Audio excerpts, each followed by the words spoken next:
Eu não costumo usar, eu tenho que... Cara, eu nunca deixei parar. crescer assim. A primeira vez. Ah, mas você tem várias falhas aí. Nem... Não, eu sei. Não, mas o meu é de descuido mesmo. Eu tô ligado. Eu Eu deixava preciso assim, aí parar. cortava, aí deixava, aí eu deixei, meu. Vai indo. Vamos nessa. Bem-vindos, Não senhores. perdia por nada. Não, também não queria perder por nada esse encontro de hoje. Bem-vindos, bem-vindo, Avelino. Obrigado aí pelo convite. É sempre uma Imagina. honra. Obrigado a gente pela oportunidade aí de falar contigo. Avelino, vamos direto ao assunto. É boating accident, não é boating accident, o que é? Não, Ela primeiro vai de dizer, tudo. né? Primeiro de tudo, a gente quer bater um papo para entender alguns tweets que você fez, algumas ideias que você colocou na mesa. A ideia do programa, se alguém está com expectativa, que a ideia do programa é ver se você tomou uma decisão correta ou não, que decisão você tomou, cara, isso só cabe a você e não interessa a mais ninguém. Primeiro de tudo, tá? Em segundo lugar, toda a comunidade Bitcoin é agradecida a você por tudo que você contribuiu até hoje, algo que não tem como voltar atrás. Então, primeiro de tudo, obrigado. E com relação às suas decisões pessoais, cara, ninguém tem nada a ver com isso. Tá? A ideia aqui é discutir as ideias, as questões que você colocou na mesa. Legal. Então, vamos começar do começo. Qual foi o primeiro post que você fez que começou a gerar certa polêmica? Eu não lembro. Mas eu posso... A gente pode falar sobre a saída do mercado? Vocês querem falar sobre isso ou não? Sim, queremos falar sobre tudo. Hoje eu tenho uma conclusão bem simples a respeito do Bitcoin. É bem simples mesmo. Eu acho que eu estava muito confuso os últimos anos sobre o que é Bitcoin. E para mim, assim, eu cheguei à conclusão que não é uma moeda, é um colecionável. E isso muda muita coisa. Não é essa questão da galera falar que é moeda, eu não vejo mais assim, eu não vejo mais dessa forma. Eu vejo como um colecionável. Assim como o Nick Szabo falou lá nos artigos de objetos escassos e colecionáveis, eu posso argumentar aqui uma série de questões por que eu não vejo mais Bitcoin como uma moeda e como colecionável. Isso tem grandes implicações, assim, ele pode ser um colecionável, pode servir como investimento, ele pode valorizar. Uma coisa que eu tenho muito medo é de shortar Bitcoin, isso eu não sou louco, entendeu? Eu posso ter vendido e tal, mas shortar, eu não shorto de jeito nenhum. Porque eu sei até onde eu faço ideia de onde ele pode ir, entendeu? Mas não sei, posso ir lá no Twitter Teve alguma coisa ver. que aconteceu? Teve alguma coisa que aconteceu que te fez começar a pensar sobre isso? Sobre ser Qual colecionável? foi o trigger? Tipo, porque são O anos. trigger- Eu imagino que não é algo, né, de um dia para o outro, mas deve ter tido assim um dia que você A gota d'água, vai. Qual foi a gota deu a d'água? gota d'água. A questão de moeda ou a questão de eu ter saído do mercado ou a questão de ter vendido? O que veio primeiro? O que veio primeiro? Os três são correlatos, né? Um pouco. A questão um pouco correlatos. Assim, a questão de eu ter saído do mercado foi porque é um mercado de muito risco. Eu não tô mais disposto a lidar com aqueles riscos do mercado, digamos assim, né? Então esse foi o motivo principal. Nem a volatilidade. Peraí, desculpa. Eu vou te interrompendo só para entender e ir um pouco mais a fundo em cada coisa que você comenta. Quando você está falando de risco, você está falando literalmente do risco, da assimetria, ou você está falando de um possível estresse que você passou, ficava à noite sem dormir, começou a ficar com palpitação, falou, cara, isso aqui não vale minha saúde? É um pouco disso também, é um pouco dessa questão mais pessoal de acompanhar o mercado, exige muito tempo, muita energia, muita dedicação. E cara, às vezes eu não gosto nem de falar disso, mas eu negociava muito assim mesmo. Em dezembro de 2019, pelo reporte da Receita Federal, que a Receita pode ter erros naquele cálculo e tudo, mas pelo reporte da Receita Federal, em dezembro de 2019, pelo meu volume, que eu sabia meu volume, eu tinha 9,5% das movimentações de Bitcoin do país. pelo reporte da Receita Federal. Aí você vê o nível de estresse que eu estava também de estar nesse mercado. Né? Pode ser que tenha dados que não fossem reportados, pode ter cálculos naquilo, mas é um dado aí para, mais ou menos, né? Eu Uma referência. bastante. Uma referência, é. Do tamanho da bucha. Do tamanho da bucha, exatamente. Então, assim, eu fiquei muito preocupado com regulamentação. Assim, eu gastava em torno de 100, 150 mil reais por mês em burocracia, em advogado, em todas essas coisas, fora os impostos, né? Era um mercado bem lucrativo, mas de alto risco, muito, muito risco mesmo. Tem a questão da regulamentação, que eu acho que vai vir forte, vai vir muito forte. Eu quero acompanhar um pouco isso, como é que vai ser. Até mesmo pensando se eu vou entrar de novo no futuro, se eu vou voltar no futuro, eu prefiro ficar um pouco de fora agora, principalmente de fora do mercado. A questão de imposto, a parte fiscal era muito chata, reporte para a Receita Federal, tudo isso. O risco bancário, do banco congelar as contas, eu acho que eu citei algumas vezes que uma vez eu tinha tirado umas férias, né, que eu não podia parar o meu negócio, mas eu tinha viajado para a Europa, eu estava numa igreja que fica em frente a Notre Dame, que Notre Dame estava em reforma. Aí eu recebo a bela notícia que a minha conta tinha sido bloqueada, a minha conta bancária, e tinha milhões de um cliente meu lá. É sempre em Paris. É sempre em Paris. Então, é sempre em Paris que acontecem essas coisas. Então, e aí eu tinha essa bucha para resolver, porque assim, meu cliente ele não falava português direito. E aí eu estava viajando, estava turistando. E aí eu não sei se ele aceitar muito bem que o dinheiro dele estava bloqueado lá, entendeu? Se ele achar que era um tipo de exit scam, alguma coisa assim. Mas graças a Deus eu consegui lidar. Eu liguei várias vezes pro gerente, ó, beleza, pode bloquear minha conta, mas tira esse dinheiro daí, eu preciso dele agora, senão eu vou processar o banco. E aí eles mandaram minha grana para outra conta e depois bloquearam meu banco e eu não pude fazer nada. Mas eu passava por esse tipo de bucha, assim, que você tem que resolver. A conta foi bloqueada, você tem que comprar Bitcoin, porque você tem que travar lá o preço, tem que entregar para o cliente no dia. Então, tem várias dessas questões operacionais, fiscais, regulatórias, que são do negócio. O negócio é muito mais arriscado. Você comprar um Bitcoin, existe uma grande diferença de risco de você comprar um Bitcoin e de você vender um Bitcoin e estar nesse mercado. É muito diferente o risco. É igual a mineração.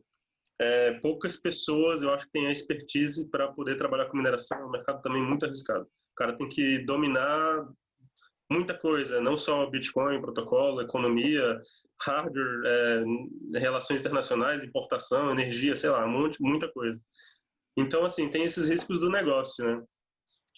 Que às vezes é mais difícil de explicar para algumas pessoas que elas não entendem como que é feita a operação e tal. Então, assim, tem essa questão do negócio, acho que é isso aí. Não sei se eu posso explicar mais alguma coisa. A parte do negócio, eu acho que nós todos... Foi ótima a sua explicação. E, aliás, depois dela, acho que ninguém poderia criticar a saída de uma situação dessas, não é? Acho que todos nós simpatizamos e entendemos o risco. Acho que ficou bem claro. Agora estou com curiosidade dos outros 2 passos que você deu. Eles já não me parecem tão triviais, mas vai ser interessante. Espera aí. Diga. Teve um caso parecido na Holanda, por exemplo. Passou uma lei lá na União Europeia, na Bélgica, que na Holanda foi piorada. Assim, eles pegaram as instruções normativas da União Europeia na Holanda e meteram a bucha lá, o Banco Central holandês meteu uma bucha e acabou com todo o empreendedorismo, né? Acabou com todo mundo que estava empreendendo lá no mercado holandês com Bitcoin. Falou, fechou. Quem não queria agora, tipo, virar policial dos seus clientes, fechou a casa, fechou o negócio. Não queria, tipo, trabalhar para o Estado, né? Tipo, como agente do Banco Central frente à rede Bitcoin, teve que fechar a casa. Eu entendo a sua posição. Você estava num mercado que era bastante livre, né? Desregulado, que por mais que tivesse incerteza, você tinha, né? Ou seja, talvez até os princípios eram mais, né? Você podia trabalhar de acordo com seus princípios mais tranquilamente, com mais privacidade.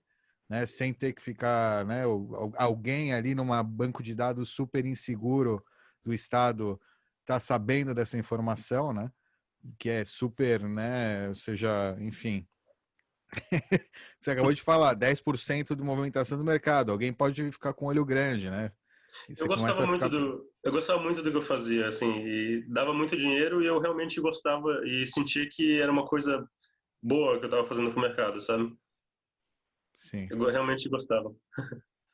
Eu entendo. Depois que veio a 1888, aí começa. É o início aí do fim aí de muito empreendedorismo e no Brasil e no mundo, na verdade, toda essa tendência aí, como eu tô falando, na Europa, também na Nos Holanda, Estados Unidos, agora a também nos partir Estados de Unidos, é 4 de de, janeiro. Eu queria é falar um de pouco sobre isso também. monopolizar, centralizar a compra e venda de Bitcoin cada vez mais aí na mão de poucos, né? Eu queria falar um pouco disso também, que eu acompanho e acompanhava muito o mercado, essas questões de regulações lá fora também, essas jogadas de xadrez, digamos assim, dos estados contra o Bitcoin. Eu acho que as crypto wars, né, as guerras criptográficas, elas existem desde muito tempo e acho que o Bitcoin acentuou isso e nos próximos anos, se me permite fazer uma previsão, essa guerra vai acentuar mais ainda, assim. Vai, é a minha aposta, pelo menos, né, é que essa guerra criptográfica vai ficar muito acentuada, assim. Eu até posso conjecturar, assim, algumas coisas que podem acontecer, sei lá, mineradores saírem de países porque governos estão aplicando sanções a certos países que cobertam ou pegam os mineradores vão para a ilha, depois os governos vão fazer sanções a ilhas, os mineradores vão ter que ir para o mar, depois eles vão ter que lançar satélites. Vai evoluir essa guerra criptográfica, ela vai ficar mais acentuada, muitas pessoas vão ser presas e vai ter muito derramamento de sangue. Com certeza, muito Bitcoin vai ser confiscado também, que estão aí nas corretoras centralizadas. Vocês viram lá que um dos CEOs lá da BitMEX foi preso, eu não sei o que aconteceu lá com o da OKEx também, se ele foi preso ou não. É, mas é isso, eu acho que vai ter uma acentuação dessa guerra mesmo. Deixa eu te fazer uma pergunta. Isso não seria um sinal de sucesso? Sim, com certeza. Sim, né? É um sinal de sucesso, mas você ficar no meio dos cabos de guerra não é muito bom, não é muito inteligente. Mas Ele não quer ser entendi. Você peão. quer preservar sua riqueza de uma forma paralela fora disso. Uma coisa, eu acho que eu posso lembrar o meu primeiro tweet. O meu primeiro tweet, e assim, é um conselho que eu dou de verdade, de todo o meu coração. Para as pessoas, principalmente os ouvintes, não falem que vocês têm Bitcoin. Agora vale 100 mil reais, mas vamos supor que comece a valer R$1 milhão. É uma coisa que, sei lá, pode ter sequestros, pode ter muita coisa, entendeu? Então, assim, não é muito inteligente você falar que tem, nem que não tem, seja o mais low profile possível e tomem cuidado, porque eu acho que o que eu vejo para o futuro é esse acentuamento dessa guerra, assim, eu acho que vai ficar uma guerra mais dura ainda, inclusive, sabe? Por que não uma cooperação ao invés de uma guerra? Porque, enfim, o ataque tem que ser direcionado a 195 países contra o Bitcoin, para o negócio efetivamente funcionar, né? Isso não existe não existe possibilidade disso acontecer. Assim, O que você acha por que uma guerra e não uma cooperação? porque uma guerra e não uma cooperação. Porque, pelo menos da maneira como eu entendo, com ouro também, por exemplo, ele ataca diretamente as moedas fiduciárias, o Bitcoin também ataca diretamente os bancos centrais. Isso é uma coisa que os políticos gostam de imprimir dinheiro e ninguém fala nada sobre eles. E o Bitcoin tem uma política monetária lá bem rígida, bem fixa.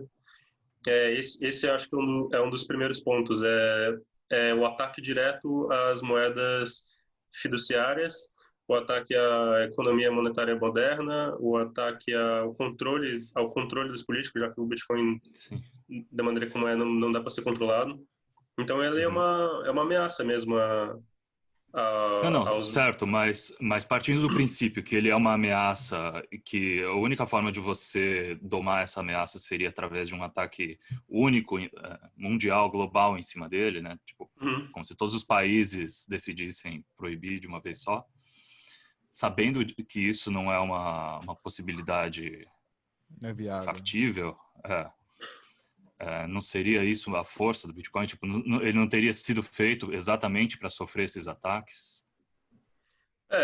Isso que nós vamos ver a prova. Eu acho até que essa guerra pode se acentuar ao ponto dos países, pelo menos, tentarem fazer esse tipo de ataque coordenado. Alguns, pelo menos, né?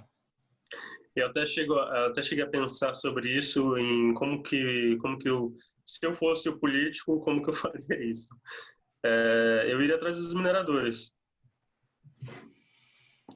Aí, certo, mas você vai atrás do minerador e o minerador vai pro país vizinho. Exatamente, por isso que eu imaginei esse cenário do minerador indo para uma ilha, depois indo para o meio do mar, para águas internacionais, depois indo para fora, entendeu? Lançando satélite, sei lá.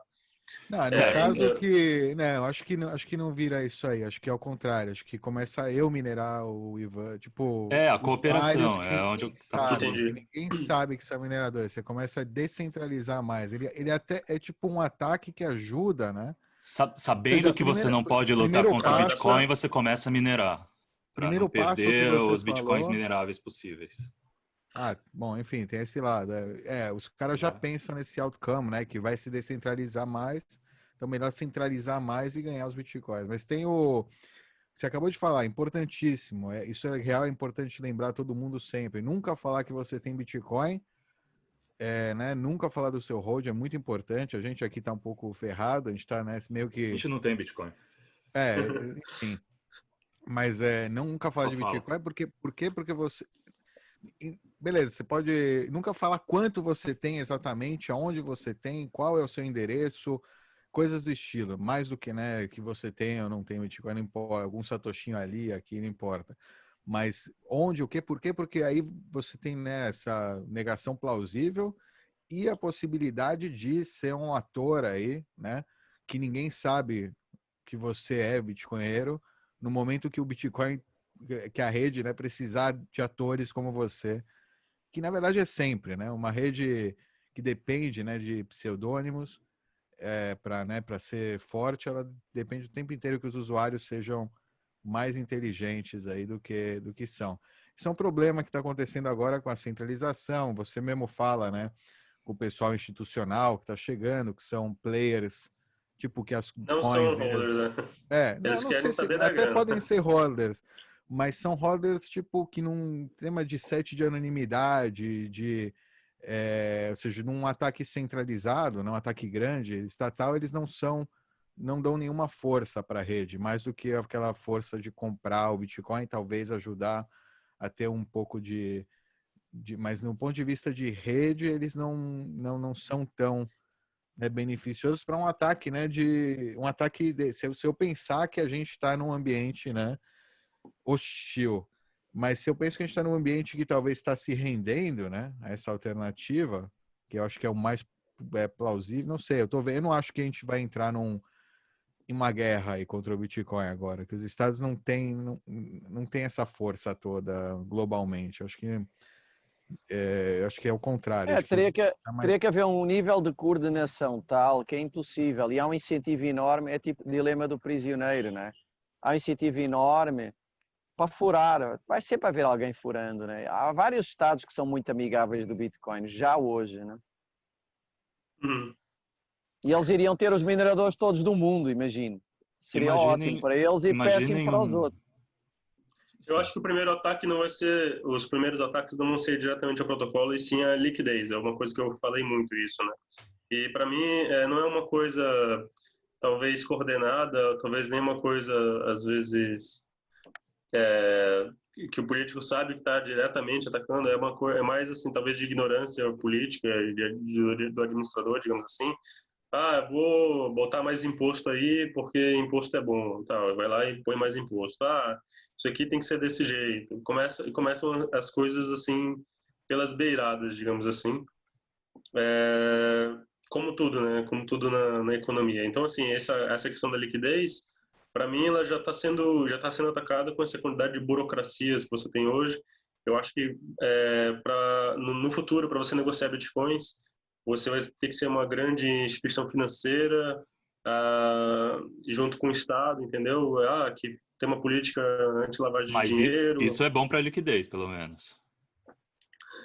No curto prazo, não. Talvez no longo prazo. Curto prazo Mas não, certo. no curto prazo, essas exchanges elas vão ter que ou se atrelar aos Vão ter que virar bancos, bancos. instituições financeiras. É dessa forma que eu vejo.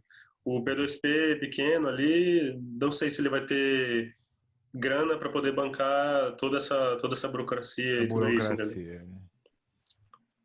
Com certeza não vai. Eu nem posso dizer que eu era um P2P pequeno, mas assim, eu acho que o P2P pequeno ele vai sofrer bastante, né? É uma operação pequena, né? Que você não pode contratar tanta gente, enfim, não é? Eu acho que o Estado vai atacar principalmente nessa questão de anti-lavagem de dinheiro, anti-financiamento ao terrorismo, narcotráfico, toda essa baboseira que sempre falam, sabe? Os Que quatro, os né, quatro cavaleiros, cavaleiros do Info-Apocalipse, Info-Apocalipse. vão atacar nisso aí pra caramba, assim. Talvez ao ponto de... Eu, pelo menos, consigo imaginar, assim, se eu fosse o político, o que eu faria? Eu só iria permitir que no Brasil fossem negociados bitcoins limpos, ou fizesse tipo um whitelist de bitcoin, que é uma coisa que a Receita Federal brasileira já tem um pouco do aparato para isso, assim. Só vou permitir que sejam negociados bitcoins limpos e talvez até no futuro eu junte aí com alguns países, Estados Unidos, Europa, para fazer uma política anti-lavagem de dinheiro, e os mineradores que aprovarem transações que a gente não gosta, transações que não são limpas, que financiam, sei lá, atacar a liquidez e a fungibilidade mesmo do Bitcoin. Então, isso é uma coisa que eu vejo que pode ser possível no futuro, assim. Esse ataque, principalmente visando parar a lavagem de dinheiro, que eu não vou falar que tem ou que não tem. Uma moeda, ela pode ser usada para um monte de coisa. Ela não tem moral, é uma ferramenta. Mas eles vão usar como essa desculpa para poder ter mais controle. Esse é o ponto. E técnicas de anonimização e Taproot e etc. E coisas que podem agregar assinatura, endereços. Uma das coisas que eu mais gosto é o OpenDime, porque ele permite que o Bitcoin fique físico. E aí, pronto, entendeu? Aí ele nem deixa rastro no blockchain. Eu te entrego e pronto. E não tem rastro. Eu sou um grande entusiasta de... Eu acho bem interessante o OpenDime. Porque, assim, quando a gente fala em anonimização, eu acho que são bem complicadas do ponto de vista de computação, assim, ter algo de fato anônimo, principalmente com um blockchain. Talvez com algumas modificações no protocolo, uma coisa que eu era muito entusiasta e sou ainda de ver isso sendo implementado é a criptografia homomórfica, que eu tive o primeiro contato na faculdade e sempre pensei, porra, por que isso não está implementado no Bitcoin ou em uma criptomoeda? Que é uma das formas que eu vejo assim como de implementação mesmo raiz, usando matemática de anonimização, sabe? Agora, outras maneiras de você embaralhar, misturar, isso eu acho que pode talvez seja mais complicado de prover anonimidade. Como a própria Monero, né, que é uma criptomoeda que tenta fazer isso, já foi quebrada diversas vezes, assim. Eu acho muito arriscado. Se eu fosse usar Bitcoin de forma anônima, colocaria no OpenDime e entregaria fisicamente. Aí não tem rastro. Eu não diria exatamente anônimo, mas com uma plausibilidade suficiente para que ele passe junto com outras transações, entendeu? Talvez então, para deixar impossível essa blacklist ser alguma coisa... Talvez com a Lightning, talvez, não sei. Certo. Mas com blockchain, pelo que eu conheço, não posso estar errado, mas você vai deixar rastro de alguma forma. Você vai deixar registro, né? Talvez com a Lightning seja mais fácil de implementar isso. Eu imagino num caso assim, sei lá, como é meio público, talvez, né, num caso que o governo está muito em cima, eles provavelmente vão fazer que os políticos tenham carteiras públicas, coisas do estilo, né? No caso, vamos dizer que a gente já está, né, num mundo aí que o Bitcoin já é um pouco mais Difundido. faz difundido, faz parte e tal, eles criam essa legislação, não, agora só blacklist. Eu imagino que um cara que quer fazer sacanear, né, vai mandar ataque de UTXO suja, entre aspas, para carteira de político, carteira de corretora, de minerador que faz. E aí, eles vão ter que se justificar. Uhum. E aí você acabou com esse ataque. Entendeu? Eu acho que tem, cara, várias formas de você ver o quão idiota é a lei com algumas. Contra-atacar. Eu acho, Contra-atacar, exatamente. eu acho que é um jogo de gato e rato. Então, assim, eles vão atacar de um lado, Com o certeza. protocolo vai se adaptar. As pessoas vão se adaptar, vão ter que. As pessoas que não se adaptarem vão ser pegas. Quase uma seleção natural. E aí vai se adaptando. A questão é que eu acho que vai existir essa guerra, vai ser acentuada. Essa é a história da criptografia. Protocolos foram quebrados e foram aperfeiçoados. E é sempre dessa forma. E eu acho que com o Bitcoin não vai ser diferente. Ele vai ter que se adaptar, aí o Estado vai contra-atacar e as pessoas vão ter que se adaptar também e tal. E vai ser assim.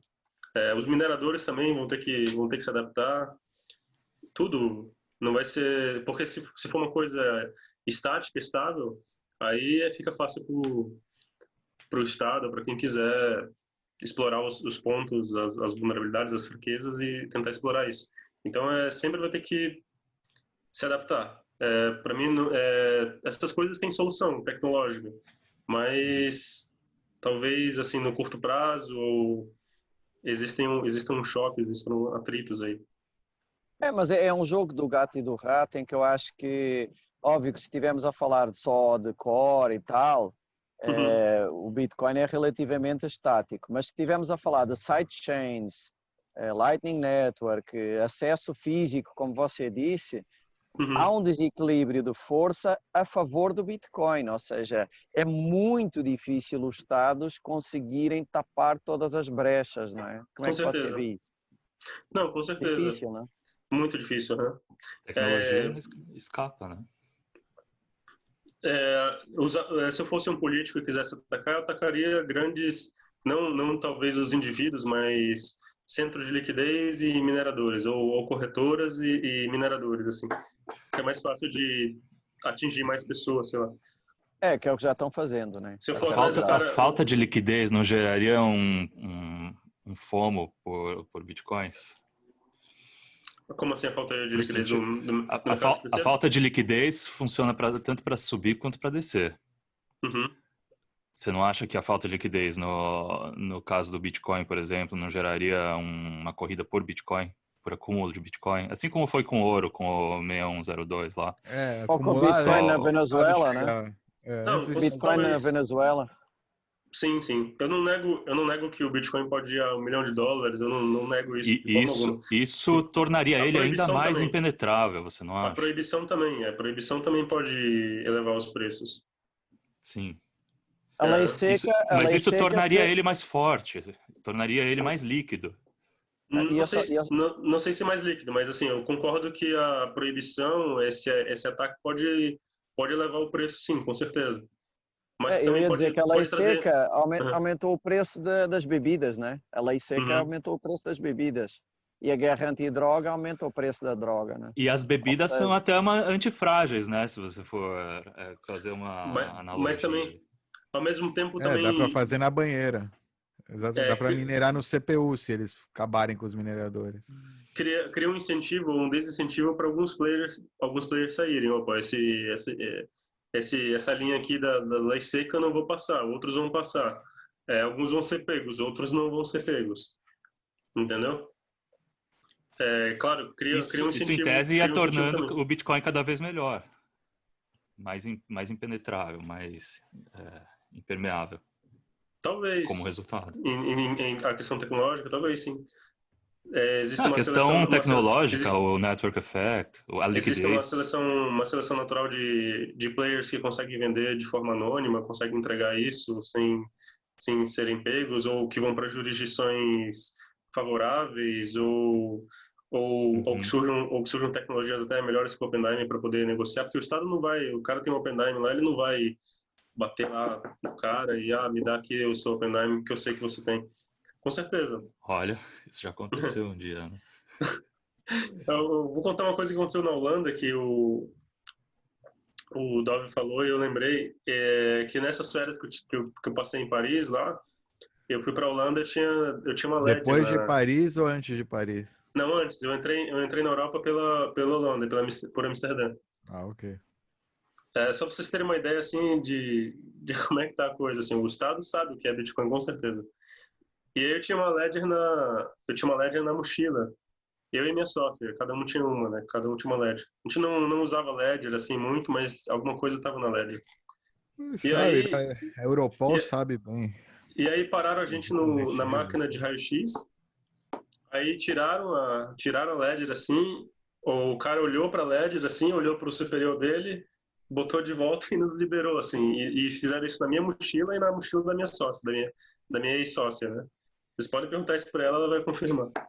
Eu fiquei muito assim... Tipo, eles sabiam o que era, então. Eles sabiam o que era. Para mim foi um teste, a forma como eu entendi, assim, foi um teste para ver se a máquina de raio-x conseguia diferenciar um pendrive de uma Ledger, entendeu?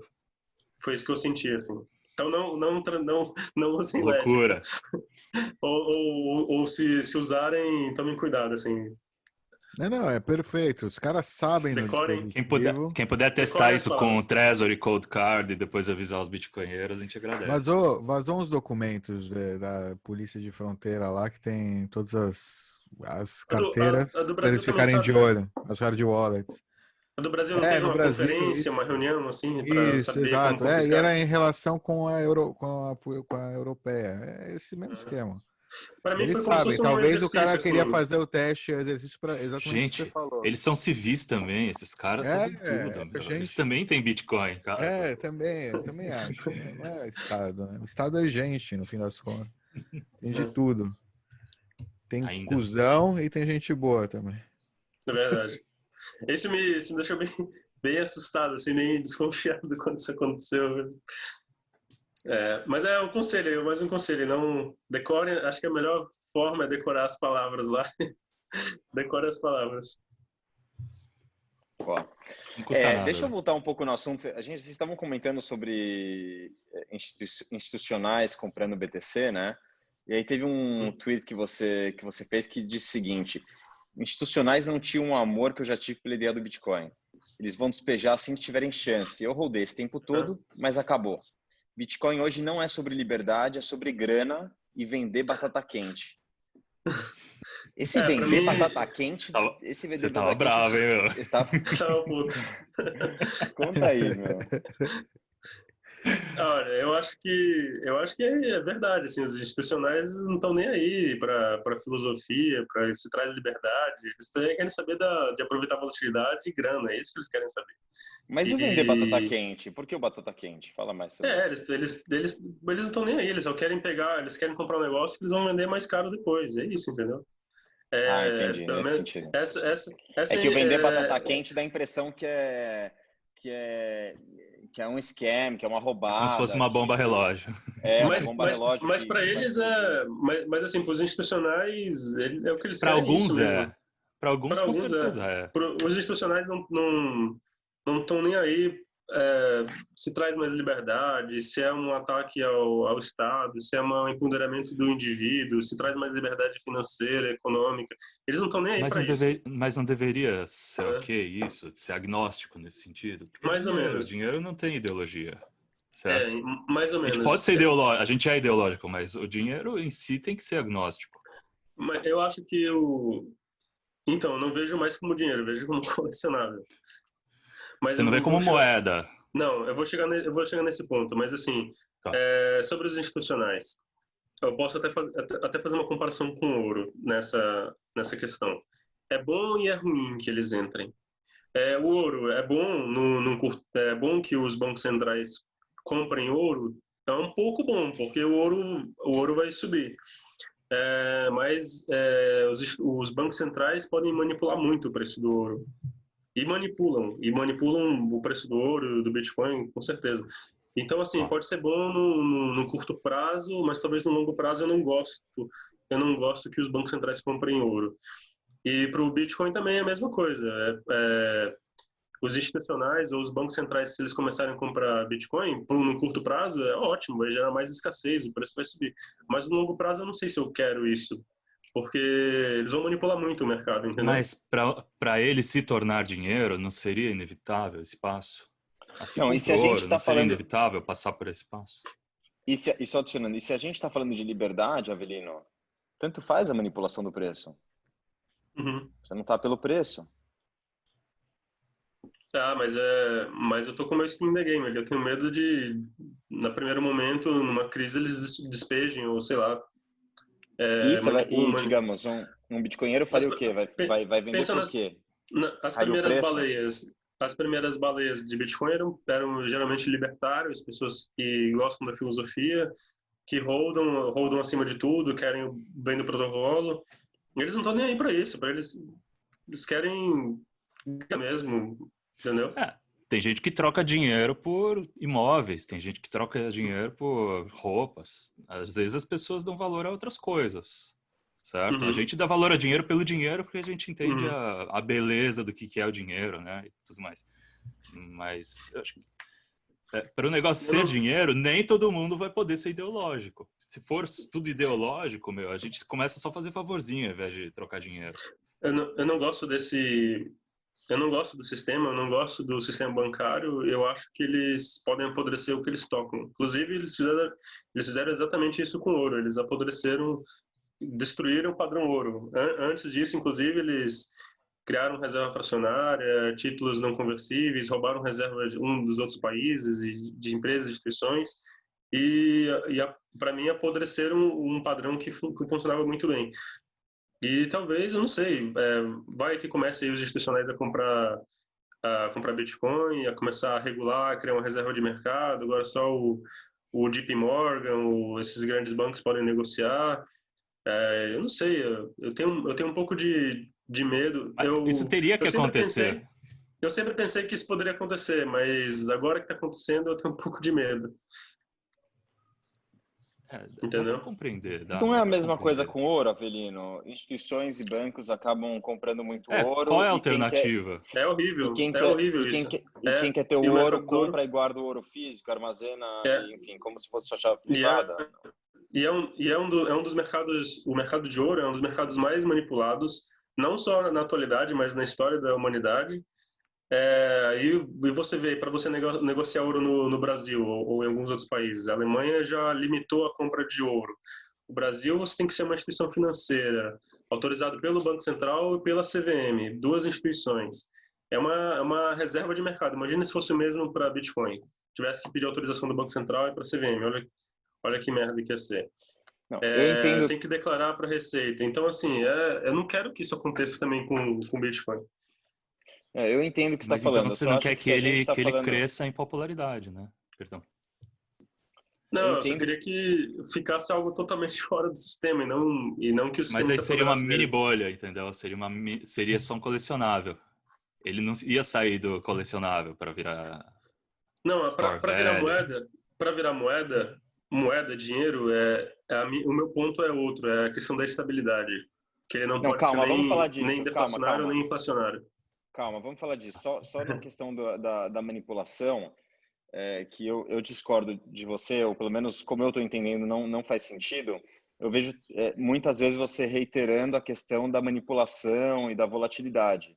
Eu acho que se a gente está falando do BTC como uma ferramenta de liberdade, como um protocolo que ele surge com o intuito de ser resistente à censura e de ser imutável, então a questão da manipulação do preço ela não influencia, porque se a gente pegar nos primórdios, quando o Satoshi começou a minerar os primeiros blocos ali com o Hal Finney, no começo, nos primeiros blocos, não tinha nem manipulação de preço porque não tinha preço. Então, a ferramenta em si, a resistência à censura, a imutabilidade que emerge, né, depois, como consequência dos incentivos da rede, elas são, de certa forma, independentes da manipulação do preço, né? O preço, claro, como a gente já falou algumas vezes aqui, o maior o preço reflete maior liquidez, porque o tamanho da rede é maior, ou no mínimo tem mais gente adotando, né, voluntariamente. Mas não interfere na propriedade básica, primordial, que é resistência à censura e imutabilidade. Então, mas pode começar a interferir, entendeu? Como? Eu acho Cara, eu acho que o sistema vai, sei lá, tentar colocar os tentáculos dele no Bitcoin até Entendi. talvez chegar nos mineradores e tentar de alguma Entendi. forma mudar o protocolo, entendeu? o preço ele dá um incentivo da segurança hoje em dia, e hoje em dia a gente tem esse ambiente ASICs, né? Que são essas máquinas especializadas que de certa forma até ajudam, né? A gente achava ruim e tal, que centraliza, mas ajuda porque centraliza a produção de máquinas, né? Também que um ataque estatal poderia usar uma botnet, né? Com vários computadores de indivíduos que não estão atentos, que estão rodando algum software da Receita, sei lá. E no caso eles não podem porque a rede ASIC é muito mais especializada, não daria para concorrer com ela. Então eles precisam, né, dessas máquinas ASICs, mas se você reduz muito o preço do Bitcoin, consegue comprar as máquinas ASICs de mineradores quebrados a preço de banana, e aí domina a rede, é um possível vetor de ataque. É difícil, eu acho que eu compraria antes esses Domina a ASICs. rede em que sentido? Não, tipo... Não, domina, começa, você pega os mineradores, faz aí você começa não, Você o foda é que a minerando. gente já viu, a gente já viu, né, que os Tá bom, mas mineradores por não que isso apitam é no ruim? protocolo, né? Ah, Verdade, o ambiente é mais complexo que só o o ESF. minerador, ou Tem só os muita gente na fila desenvolvedores. sonhando para que isso acontecesse para cair Não, de o meu boca no ponto, negócio. meu ponto é que eu não confio no sistema, não confio nesses bancos nem nesses institucionais entrando. E no E Bitcoin? Cara, talvez. mas isso é um esquema de todo mundo, é aquele, como é que chama? O A Mexican gente também. Standoff. É todo mundo com a arma, um na cabeça do outro o tempo inteiro. Eu entendo que isso causa um certo estresse, mesmo Causa pensar todo o bastante estresse. tempo, né, nessas situações de Mexican Standoff e se Mas a vida sentir, é né, no estresse. meio disso, né? Não, eu sei, né? Talvez eu confie, mas não sei se estou disposto a pagar o preço ou botar minha pele em jogo nisso de novo, entendeu? Eu torço muito, Você mas sabe que tem um eu preço a torço ser pago principalmente. por isso, né? O Com preço é certeza, participar desse foguete. com certeza. Você está disposto a pagar esse preço? Eu estou disposto a pagar. Kudos to Eu tô you. mais, não, Total. eu torço de verdade. Eu sou muito grato, é uma coisa que eu sempre falo, eu sou muito grato. Todo o dinheiro, todo o patrimônio que eu tenho hoje é 99,99999% ao Bitcoin. É isso que eu devo, entendeu? E antes de ter qualquer outro patrimônio, eu já falei isso em outras ocasiões, me ajudou a pagar conta mesmo, né? Porque eu estava na faculdade, pagar aluguel, pagar conta de luz, comprar comida, esse tipo de coisa, assim. Então, eu sempre sou muito grato e torço muito. Mas Tá bom. eu não confio nesse sistema financeiro. Só pensar lá no que eles fizeram no subprime, entendeu? Sem nenhum, eles A não gente estão nem também não aí, cara. confia. Uhum. Eles não estão nem aí. E do colecionável? Vamos falar da questão do dinheiro e do colecionável que você queria falar, eu acabei te cortando. Deixa eu só ler aqui uma coisinha que você escreveu para comentar em cima disso. Alguém escreveu o seguinte: